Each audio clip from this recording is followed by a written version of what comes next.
We're going to start with the story. Okay, it's going to be short, but it's going to be good. Story time. He doesn't know about it. I mean, he knows a little bit, but we're going to... That's going to be great.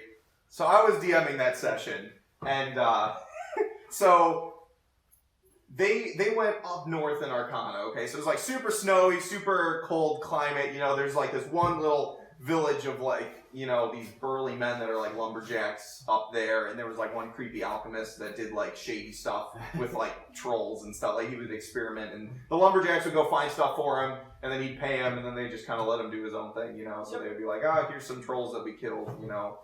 He was like investigating the lore. Anyways, point being is they were the party in the area was trying to find this cult group. Okay, and this cult group was like hiding out somewhere in the area, and they knew that. I think you guys knew that someone there. That's where you were sent, and so somebody had information because there was getting. You got to figure out who it was. Well, anyways. I think there was only like one lady in the town. There was one woman. And she was like kind of middle-aged, and she was like the person who ran the tavern. Yep. And then she had a house right next to the tavern. There was only like 6 buildings in this town. Like, it's tiny. Crap. And one of them was like this long house for the alchemist, and then right across the street was the tavern. Right next to the tavern was, I think her name was Veronica. I think her name was Veronica. Veronica's house. We'll call her that. Yeah, she's Veronica now. Yeah, it doesn't. So, okay. I forget exactly how we led up to that point. I just remember the fact that someone started figuring it out because you guys were like breaking into her house. Yeah, we broke into her house. Our rogue broke it. Well, no, me and the rogue both went in there. I broke into the desk and found a note that was supposed to be transferred to one of the leaders of this cult. Okay. Yeah. So we had damning evidence, a piece of paper, now that made her a bad person.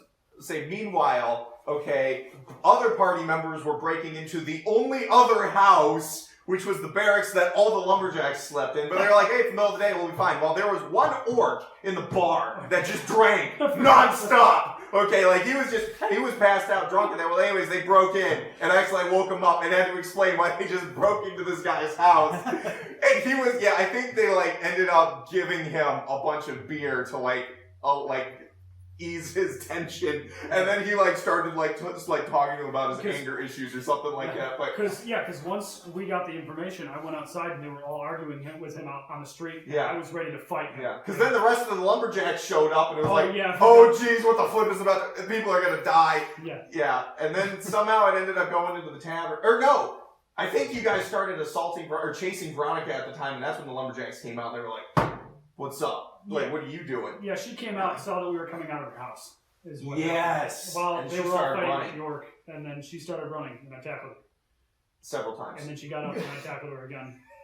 And at this point, they're running, it's darker out, they're running through the trees, there's snow on the ground, you can kind of see where she's going off, I tackled her 4 times. Yeah, it was a lot, and the rest of the party's chasing at this point, and they get to the point where they, you tackled her, and it was kind of leading up to a Skyrim Dark Brotherhood door.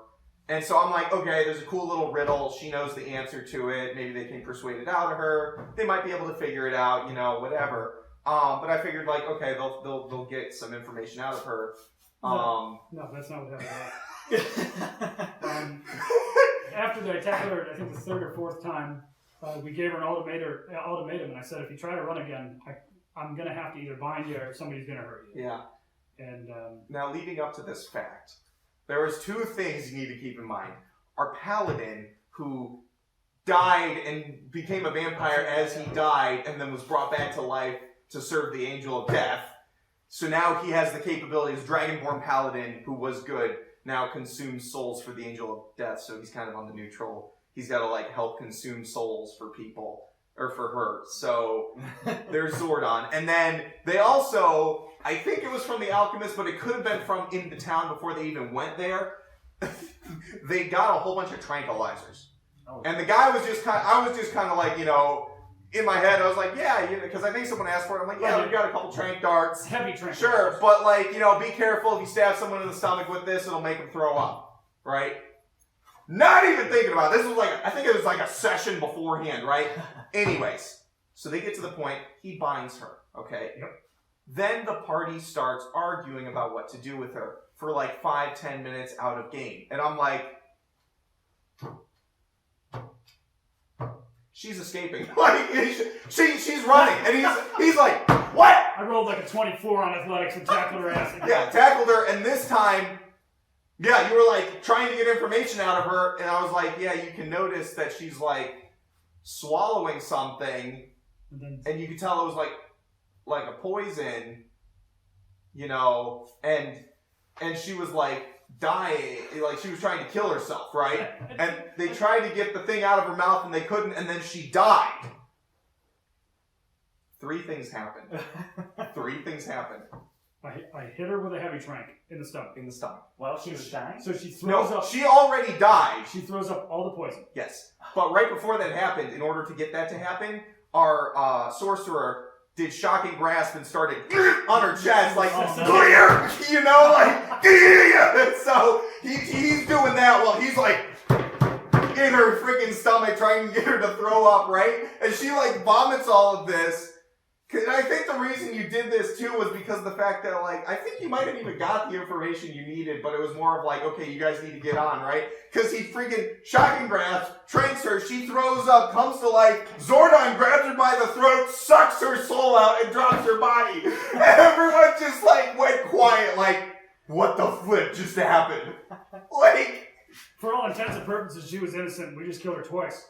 yeah, that's exactly what happened. That's awesome. I was just sitting there like, I don't, there were so many things that added up that I was not expecting. But man, I was going to let all of it happen. Like, that was so great. Prime example of a DM being able to just have things happen in their session that's at their discretion. I mean, if the players want to do it. I was like, I mean, sure, you know, I was like, this poor woman, like, to be fair, she was part of this cult. But the whole cult ended up not being bad. So it was kind of like a mix. And I ended up being a leader of it. Yeah. We're still there. We're Yeah. still doing that session. Yeah. We still don't know what to do with everybody. Yeah, it's pretty great.